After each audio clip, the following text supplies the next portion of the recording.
Hello everybody, welcome to Snyder's Inc. And today we've got a new tough video. This is where are OG YouTubers now? This is actually just curious to me. Where some OG YouTubers are now. So we're gonna get right into it. Ladies and gentlemen, hit the like button. Hit subscribe and comment your thing down below. Let's go. Hey guys, welcome back to the internet. Tub here, and today we're gonna be making fun of literally anything possible. I don't care if I call 12-year-olds cringeworthy. You know why? Because they are. And I'm gonna make fun of them for literally 10 minutes straight. Well, mate, today we're gonna be talking about some obscure topics and beef with the likes of Keemstar and Makimu.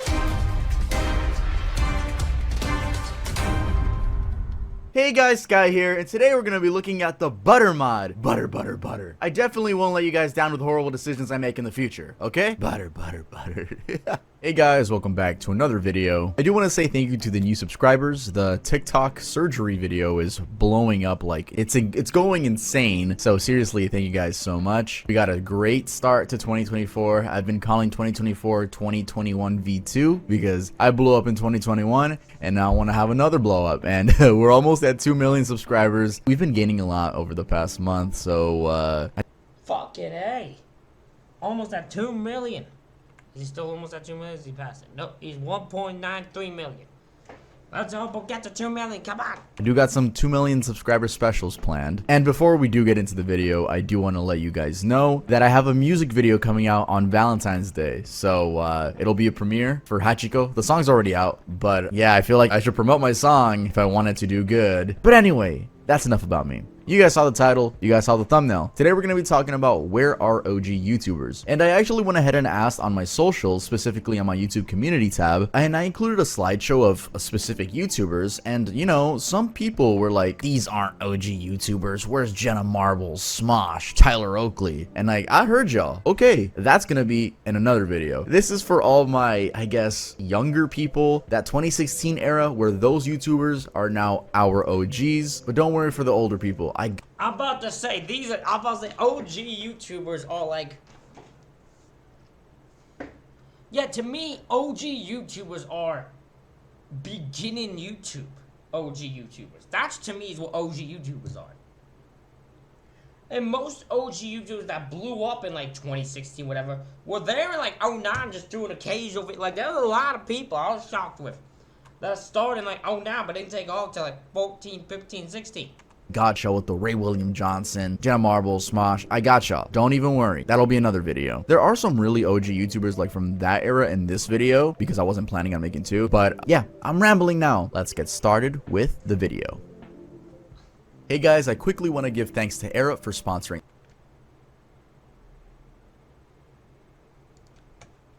Leafy is here. Kicking us off is the infamous Leafy is here, a guy who at his YouTube... Oh, in the comments, anyone who watches this, let me know if any of these YouTubers were your people.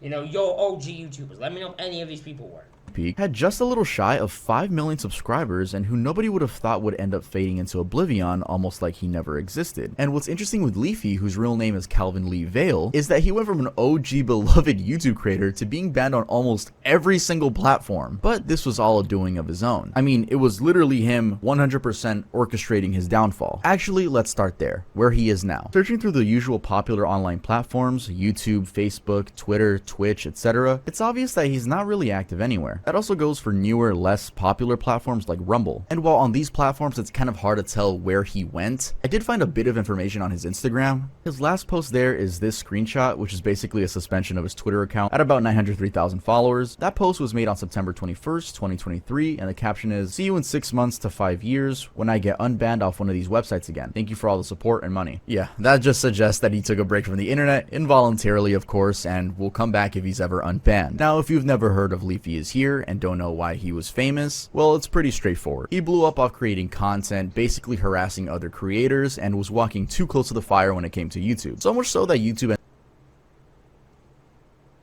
I don't know why you would do that. Why would you just stop picking facts? You won't win. If you go after other YouTubers, the other YouTubers will win. They're bigger than you are. He's stupid. Ended up banning him twice. Yeah, he got banned 2 times, the second one being a permanent ban. And YouTube was just one of the platforms that did away with him. Obviously, we just saw that he posted a screenshot of him being banned on Twitter, so yeah, he was banned on Twitter 3 times. Once on April 2021, then in September of 2022, and then in September of 2023. So then the question comes along, how does one person get banned so many times? Well, like I mentioned before, it's just down to harassment. Actually, this article by The Verge captures the whole thing really well. It states that within a period of 90 days, Leafy violated YouTube's harassment policy that included, quote, cyberbullying, including malicious insults and name calling based on someone's appearance, gender, or orientation. Also, we're talking full-blown harassment here. The dude had no limit. For example, in 2016, when he was at his peak, he made fun of YouTuber Brendan Mitchell of the channel Wet Movie 1, who has a learning disability, telling him he, quote, looked like he went through 5 different strokes. In the video, now re-uploaded on a different channel by a third party, he really goes into it, adding stuff like, he looks like sadness. He looks like he's just given up. And I can't decide if he's creepy as fuck or just goofy as shit. I believe you get a sense of what his videos were like. He also did them to a lot of creators, including one named Tommy NC 2010, mocking his appearance and behavior despite the guy being autistic. That Leafy video was so damaging that Tommy later responded, saying that he was getting death threats from Leafy's followers. Hello, folks.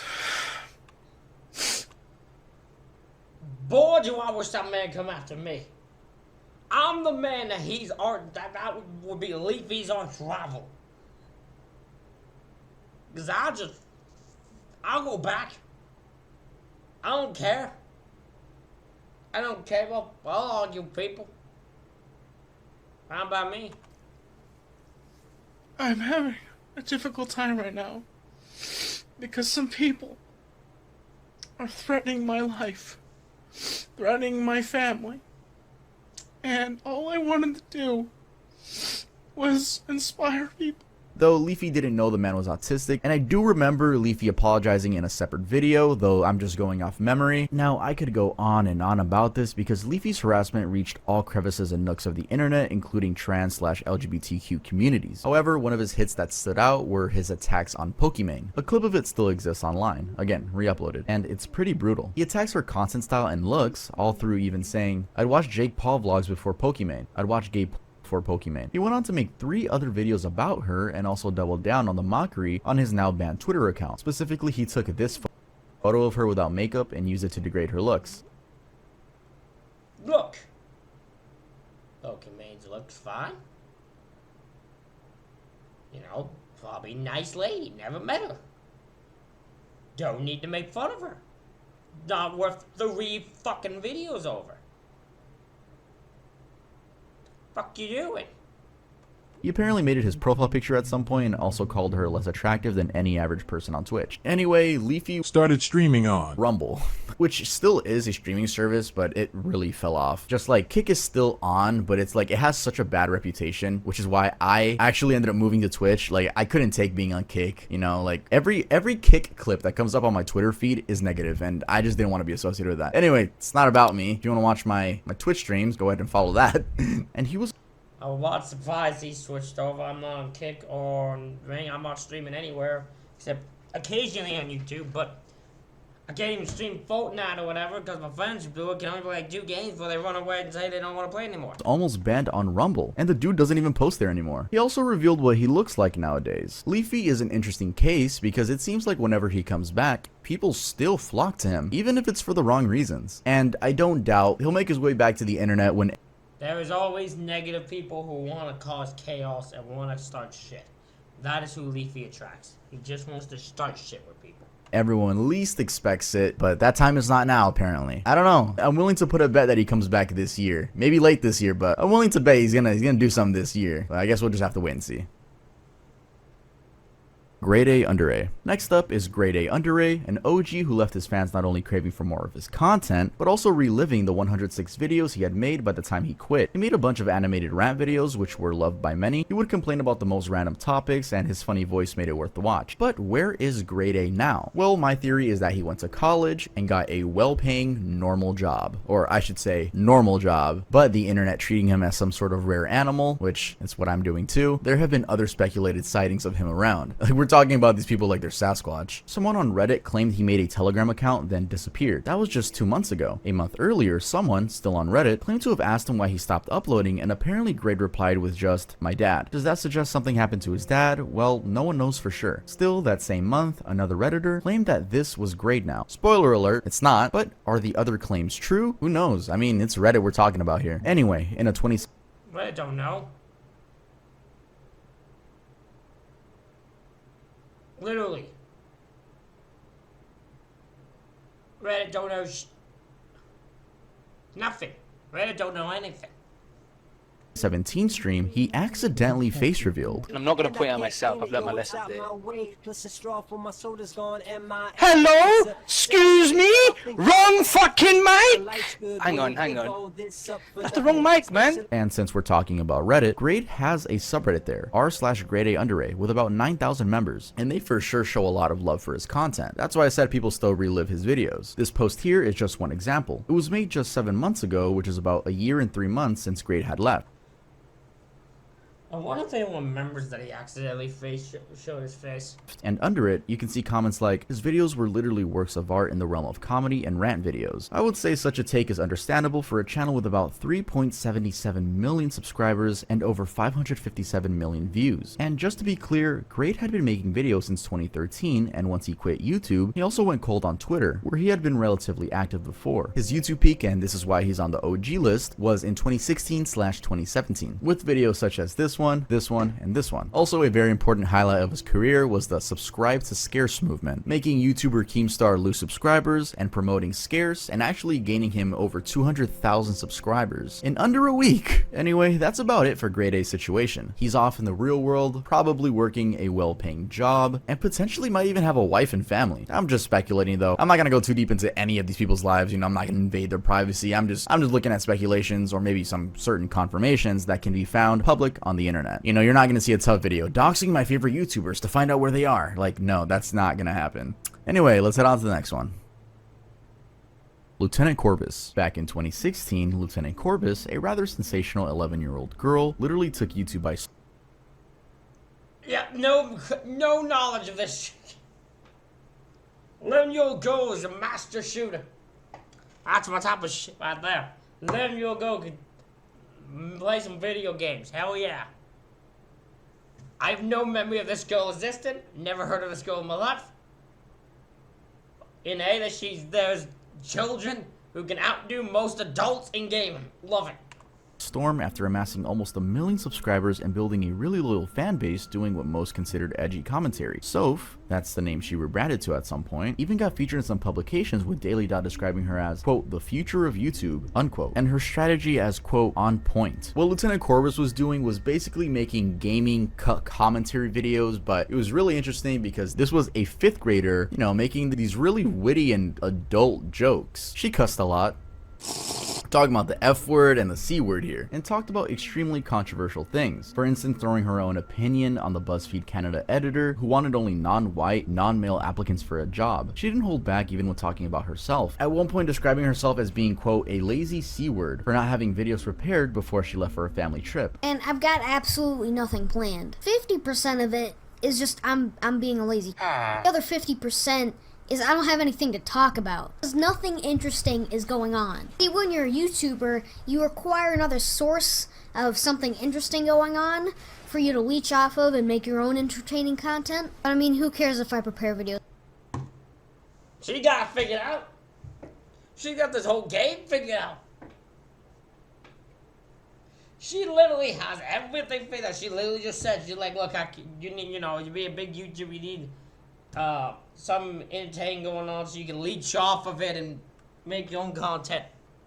That's the thing, I'm a shitty YouTuber. I got nothing original about me. That's the only thing you can have going for you when you're trying to be a good YouTuber. But I'm like this weird dog mix breed. I'm a mix of different dogs and I look kind of weird and shit. How did she... I mean, she probably just decided that when she got older she didn't want to do YouTube anymore. That's my assumption. She decided she didn't want to do YouTube anymore as she grew older, grew out of the phase of it, I guess, and went about her business, and went about her life. But this girl's got it all figured out. I don't know why she left. I'm kind of a mix of like 6 YouTubers. So most of it comes from Leafy, Pyrocynical, and Sneeko. Then General Sam, then there's a little bit of an iDubbbz mix. Then a little Jax Films. I have my sassier moments. Also, isn't it funny she's not even playing the game? She was actually ahead of the game, because if you think about it, that's what TikToks do nowadays, and they have like some mobile gameplay somewhere on the screen. Also, I think what made her a prominent figure is the fact that her commentary wasn't just edgy, but also interesting in a way. For example, she would make observations like, when you're a YouTuber, you require another source of something interesting going on for you to leech off of and make your own entertaining content. You know, something really well thought out, and it's true. If you want to grow as a YouTuber, it's literally the best option to talk about other trending topics. That's how this channel blew up. At the time, she was being compared to Leafy Is Here, who was equally getting great numbers. Actually, she blew up because other YouTubers recognized her and shouted her out for her quote amazing content. I'm talking about Keemstar and Pyrocynical. Pyro's fans actually mentioned her on his subreddit, and he saw it and shouted her out in one of his YouTube videos, and that made her go from 46 subscribers to 101,000 subscribers in just a week. Fun fact, I met Lieutenant Corbus in 2017 at Camp Flogna. Yeah, look at that. I was 15 years old in that picture, so we were both children. Isn't that interesting? And now I'm mutuals with Pyrocynical on Twitter and have exchanged some nice DMs with him. So just really interesting that both of the people in this story I've interacted with in some way. Anyway, her career took a sudden nasty turn when she made a series of unhinged political commentaries. Apparently, in a video titled Be Not Afraid, she went all out with hateful commentary about Muslims, a specific statement that drew a lot of... Alright, never mind. I thought she had it figured out. She forgot the one thing, which...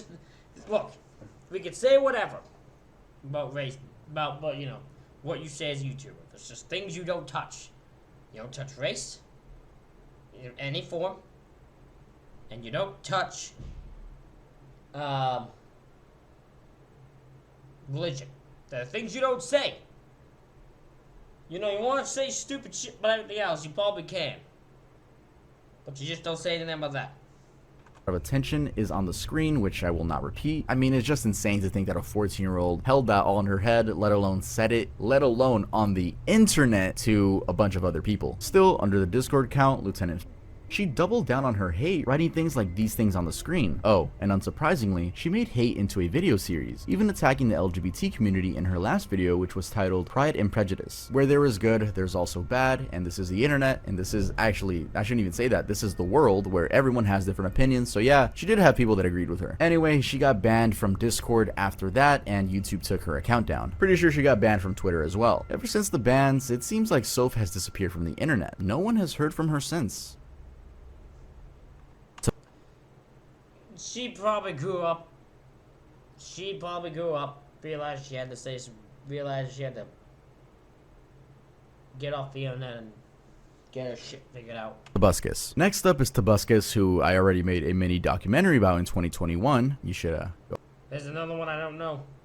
watch that after watching this video. Now, as I stated in that video, Toby's case is pretty loaded and has a lot of hearsay stuff in it. And without getting too much into it, let me give you guys a quick summary. So Tobuscus is one of those very overlooked OG YouTubers from back in the day with 3 pretty healthy channels at the time: Toby Games, Toby Turner, and Tobuscus. 2 of those channels began in 2006 and 1 in 2010. And honestly, while he posted content right from the start, his golden years were between 2012 and 2016. You can tell because that's when his Tobuscus channel hit the most views, with videos like this one, this one, this one, and this one. I mean, he found a style that worked, and the videos were getting millions of views per video. An interesting bit is that all through these videos, which I personally used to love back then, he did a pretty good job, intentional or not, of hiding his personality. It's like we never got to know the real Toby. We were just exposed to this character that he played throughout different scenarios. Anyway, somewhere around 2016, his content really slowed down for some strange reason. He sometimes went weeks or even months without posting. Some speculated that was the reason his views took a dive. However, there was an entire allegation of abuse leveled upon him, first by April F., then by 4 other women. The alleged abuse ranged from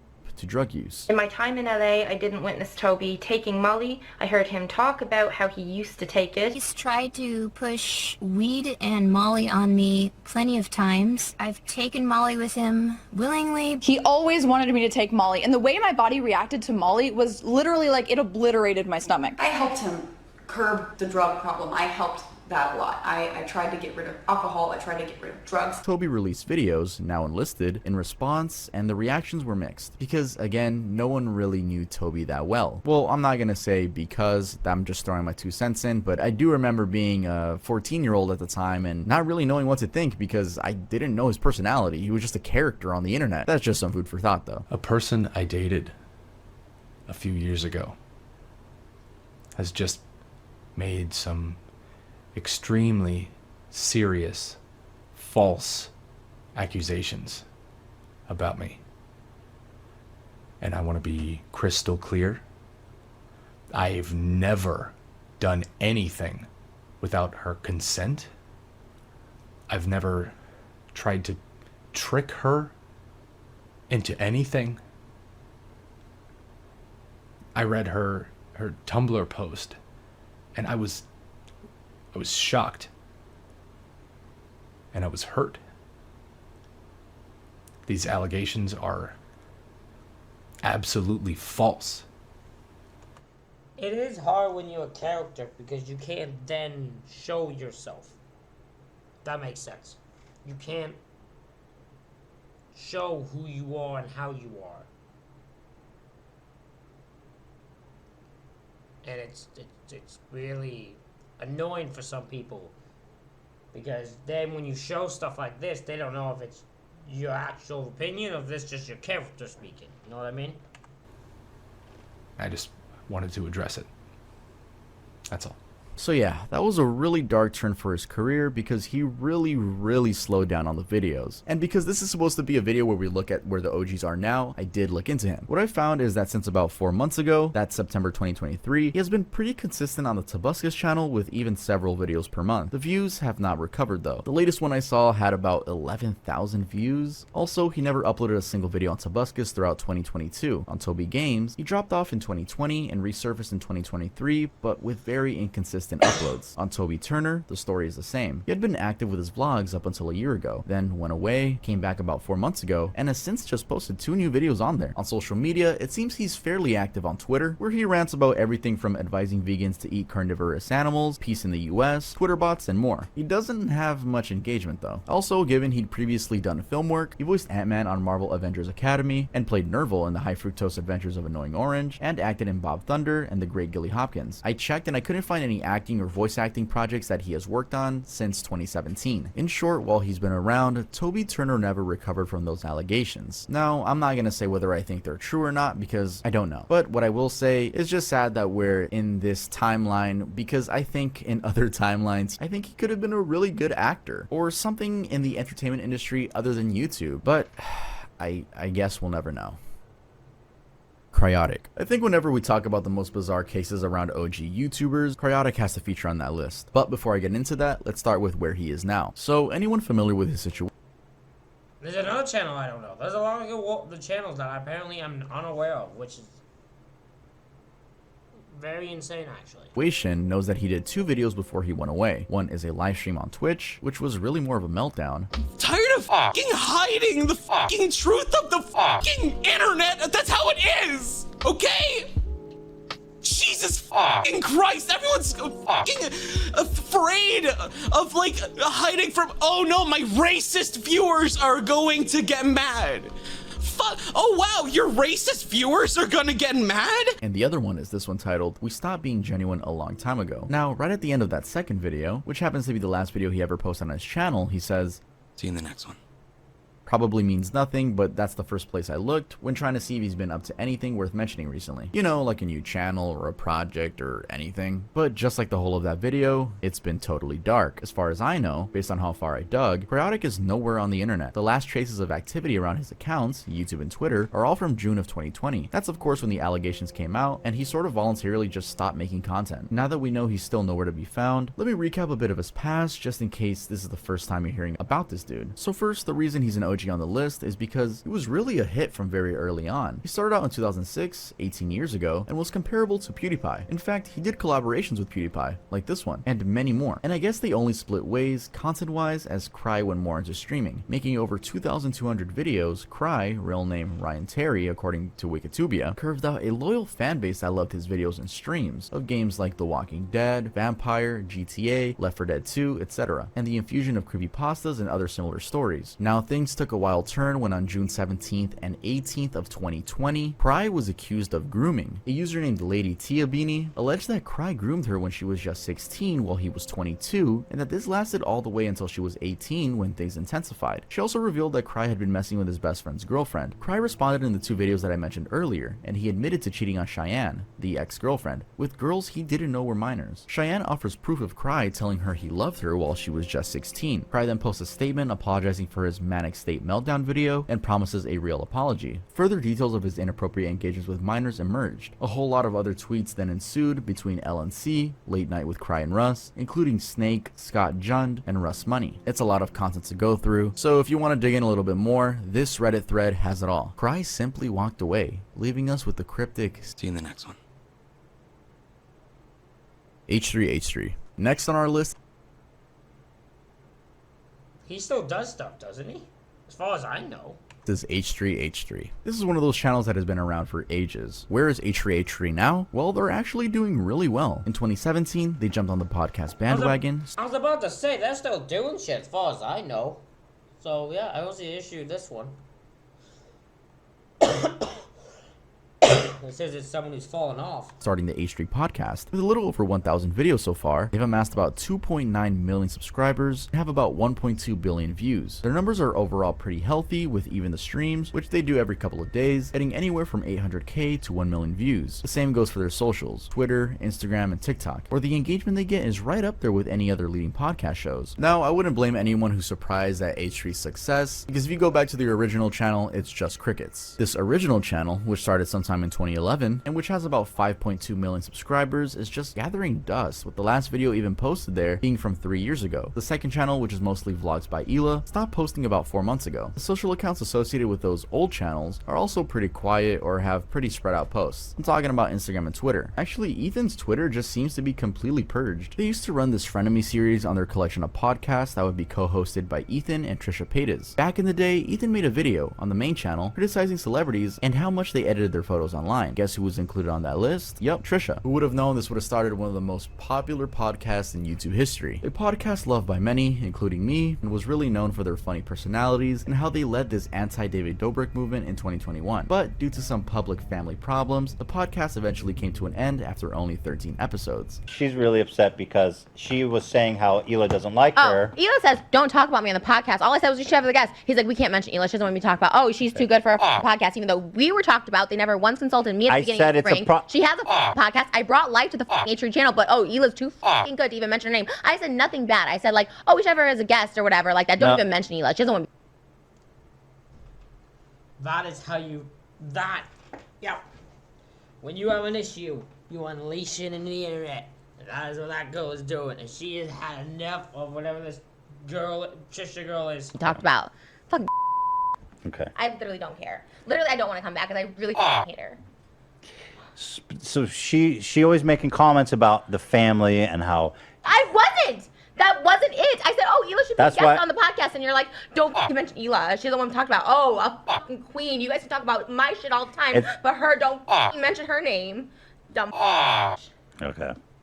I think we should just end it, honestly. Yeah, I think so too. To take it back even further to the H3H3 days, just a few years back, Ethan had been sued under H3H3 by Matt Haas, another YouTuber, and that was for copyright infringement. He'd done a commentary on how shitty Matt's self-scripted videos were in depicting women. Ethan won the case though, which was great for all of us because otherwise it would be a pain to overlay some clips in regular commentary videos without some wise guy getting mad and filing a copyright claim or a copyright strike. This was a really cool thing he did for YouTube, and I will always respect that they fully went to court with this and won. In short, they abandoned their sketch comedy YouTube channel in exchange for a podcast career, which, whether you like the decision or not, it seems to be treating them very nicely. Remember guys, just because we stop watching someone doesn't mean they can't be successful in any other avenue.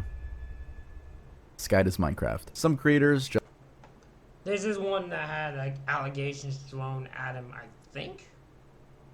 I could be wrong. Just like we've seen with H3H3, rebrand and succeed at keeping their audience even with some countless controversies to their name. Others, however, like this creator, just doesn't manage to come back, at least in a successful way. I'm talking about Adam Skydoes Minecraft Dahlberg, aka Net Nobody. They started their channel around 2011, doing the usual video game commentary style of videos. It didn't last long for them to rule the Minecraft space on YouTube because by 2014, they already had over 10.3 million subscribers and about 1.2 billion views. I think the 2014 to 2016 period was their golden era, as going by their channel statistics, they were easily getting close to 1 million views on lots of their videos. Part of their downfall started with a 2017 situation where Adam was cheated on by their then girlfriend, Elisa. They went on a wild rage about it on Twitter, and then in an interview with DramaAlert added they were quitting the channel, which had a whopping 14 million subscribers back then, because they felt bored and trapped in making kid-friendly content. They would later rebrand to Sky Does Everything, but because the entire channel was built on Minecraft content, and that's what his audience wanted, their viewership tanked a lot, with the video struggling to pass even the 100,000 view mark. Anyway, an even bigger blow came when they got accused of abuse. This was in January of 2022 by their former partner Elizabeth in a very damning series of tweets. I won't go into the details of the allegations, but just know it was horrible. Sky immediately stopped posting following the allegations, and about 10 months later tried selling the channel for $900,000. Sky then went away for a while, only resurfacing in July of 2023 with a very long tweet saying they were excited to show what they've been working on behind the scenes. This sort of sweep things under the rug style got lots of mixed reactions, with some calling them delusional, while others, like under this video's comments, were relieved that they were back and looking better and healthier. Anyway, where is Sky now? Well, they've been trying to get people to go over to Storyfire, which is a platform whose official description is a Web3 gaming, social media, and DeFi hub for all content. It actually turns out, based on this video that they made, that they're working at Storyfire. Doing what? Well, they're the COO. That's even what they have on their Twitter username. In the video, posted 4 months ago, they also revealed that they're working on a documentary to tell their side of things. It also seems they've been posting more on Storyfire, with the latest video there being from January 10th. The views are very brutal though. And speaking of January, earlier in the month, they made an announcement that they're going into quote music hibernation, just for a little bit to finish their album. The first song, I guess, from the album is out, again, available on Storyfire. Although to be fair, the song can be found on YouTube. Overall, it seems Sky has their hands full in the meantime. The mixed reactions upon their return could mean things could go fairly well or really bad. I guess we'll just have to wait and see. Crazy Russian hacker. What's up, everybody? Welcome. I have no idea who this is, and I'm so...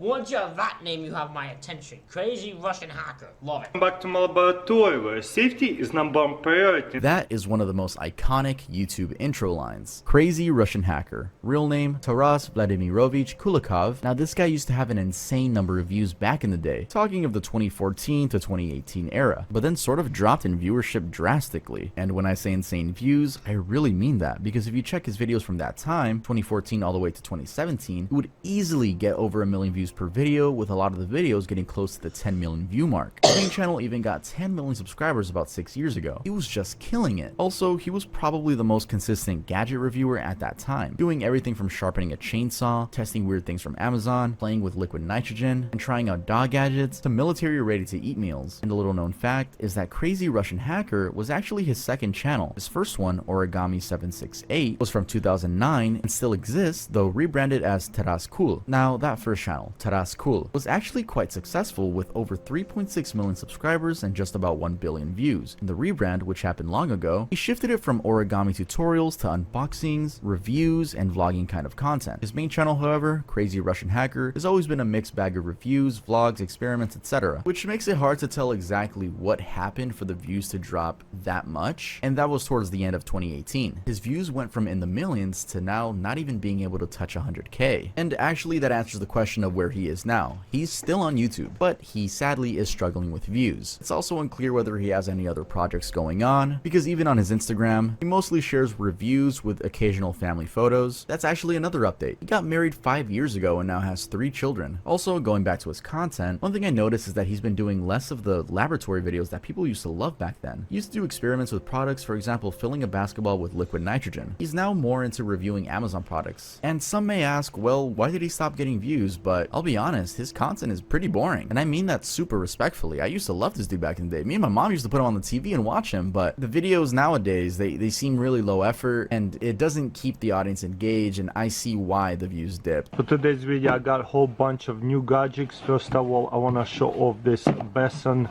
knives. This is Maca Blade Blackout, and this one is Audi Green G10 Titanium. So all new. But yeah, definitely has to adapt with the times. The only controversies I could find about him are this one from 2016 where YouTuber Thunderfoot called him a plagiarist and DMCA abuser, and this Reddit post where some random person tried to call him out for not speaking out during the Russian-Ukraine war. Other than that, he's just a normal husband and father now.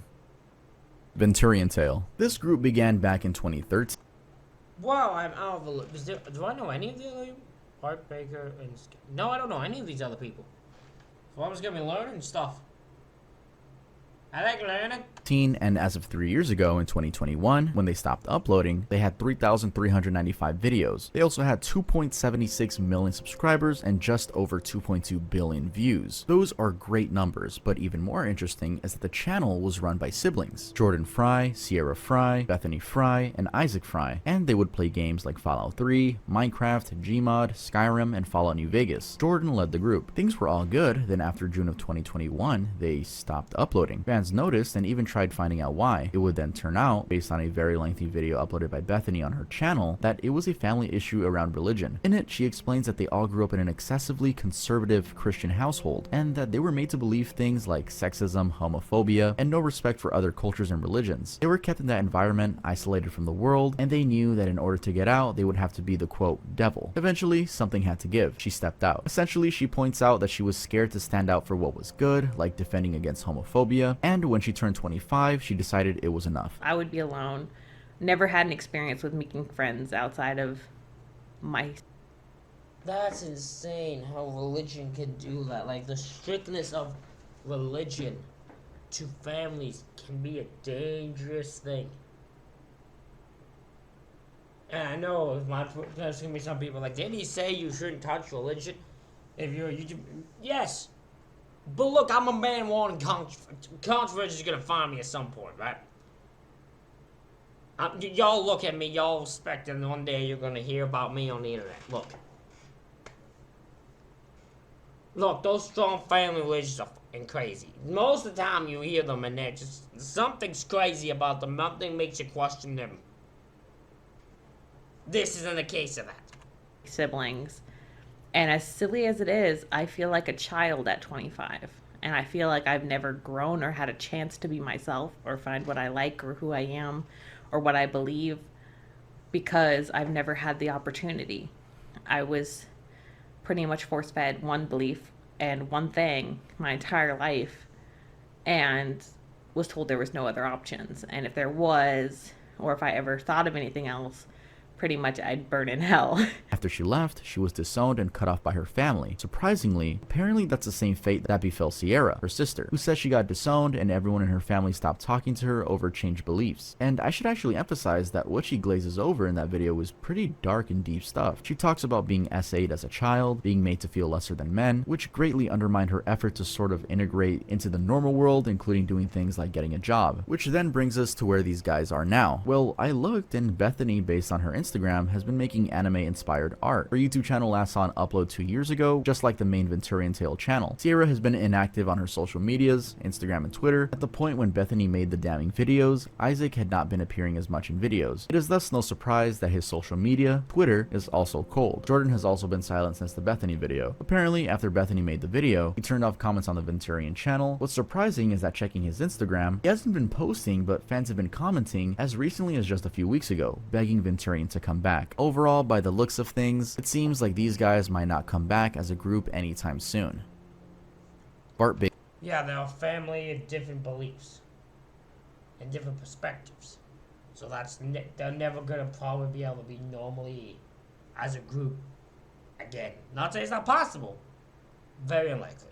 Baker. Next up is Bart Baker. Some of you guys may not know who this person is, but we'll just start with where he is now and then go back to why he blew up. So where is Bart Baker? Well, based on a video that he made in August of 2021, he should be in America. I'm saying should because I'm not 100% sure, but in the video, he said he wanted to move back to America because he missed his family and friends and hadn't been able to go back and forth between the US and China. Then, besides moving back, he's been trying, or at least tried, to promote an NFT token on his TikTok. His Instagram and Twitter are That's obvious when you know they're going downhill. When you know someone's going downhill is when they say, when you hear NFT, trying to promote NFT, that's where it's all go bad. are cold for the most part, with his Twitter bio suggesting he doesn't, quote, do social media anymore anywhere. And I have to emphasize the crypto bit because he also mentioned in his WTF Happened to Me video saying that he was obsessed with it and it was taking up all his time. He even went on to list some crypto coins related to the carbon credits industry that he was investing in. Now, if you don't know, last month I made a video on influencers promoting crypto scams. So I was just a bit curious about what became of these tokens he was so confident in back in 2021, but not curious enough to try to track all of them. What I did find out though was that Sonar Ping has sort of come back up in value just this month after depreciating throughout the whole of 2022. That's absolutely not financial advice, just in Once he said never mind, I love the never mind because that thing went sinking right back down. in case anyone wanted to take it that way. Still though, the shit's worth less than a penny. Anyway, now to his background. Baker is an OG YouTuber when it comes to music parody videos. His channel, which started back in 2006, was built around doing parodies of popular US songs, and he was getting tons of views on each video. With just 205 videos in total, he got about 3.3 billion views and just about 9.8 million subscribers. Now, why did such a successful creator decide to just stop uploading in 2018? Well, it has to do with YouTube changing its focus. Apparently, YouTube dropped channels that weren't family friendly from their preferred program, which meant directly less revenue for a channel like Baker's. In an interview with Vice News, Baker does actually say that the drop in performance had him even going to therapy. Also, he got copyright claimed a lot due to using other people's music and creating the parodies. Around that time, he got an offer from a company in China to do videos for them on China's version of TikTok, Douyin. Basically take a video posted by other users on Douyin, translate the lyrics, sing it, and then post it, like this one for example. 这首歌也太火了，不知道英文版是什么感觉。He became so popular, getting 10 million followers within a month of just starting. By August of 2021, he had over 21 million followers. He was doing concerts and even went to the biggest TV shows over there. I believe he still makes videos for Douyin because as per his 2021 update video, he said he'd be doing the videos even more after he moved back to the US. So yeah, there's a little update on Bart Baker for you guys. Scarce. Last on our list is Scarce, who despite describing himself as the quote YouTube news channel, has lacked the consistency that would be typical of a news channel. Scarce started his channel back in 2012. I would love to have a channel like this, just a straight up news channel about a bunch of different YouTube shit, because there's always stuff. An internet news channel that just talks about news and drama and all that, oh, that'd be fun. And had great success, even getting to 3 million subscribers with 679 videos. Some say that he blew up during the Grade A Under A, Leafy Is Here, and Keemstar drama, but he insists that he was on the path to blowing up even before then, having decided to cover general news as opposed to just FaZe Clan like before. You might actually recall Scarce from earlier in the video when I said that Grade A led the subscribe to Scarce movement. Anyway, growth aside, as I've already mentioned, he's been known to take really long breaks and then swoop back in like nothing happened. Currently, for example, the last time he uploaded a video was in July of 2023. He did the same thing in 2017, disappearing from May all the way to July, and having people think he was dead. I believe he also went away right around the end of 2020 for about 2 months. Although to be fair, in an interview with Tommy C's SFTP, Scarce does admit that part of the reason he had been away from YouTube was that he got diagnosed with sleeping problems, got prescribed Xanax, and then got hooked on it. It also led to him having anxiety issues. Knowing that, it would be enough reason to explain his on and off routine. However, there's a little more. Turns out, around 2017, YouTube had allegedly been demonetizing toxic channels, with a list including Keemstar, Leafy, Onision, Scarce, and Grade A Under A. That might have discouraged him to some extent. So, where is Scarce now? Well, what I gathered from his Twitter is that he might be looking for alternative jobs. He posted this tweet where he was sort of mourning being rejected from Riot Games where he had applied to work. That tweet is from January 16, 2024, which is pretty recent. So it really seems he's gonna stay away from the internet and aim for a normal job. Either way, I wish him the best. Alright, that Ladies and gentlemen, that is it for this reaction video. Let me know what you think in the comments. Hit the like button, hit the subscribe button. Thank you all for watching. I'll see y'all for next.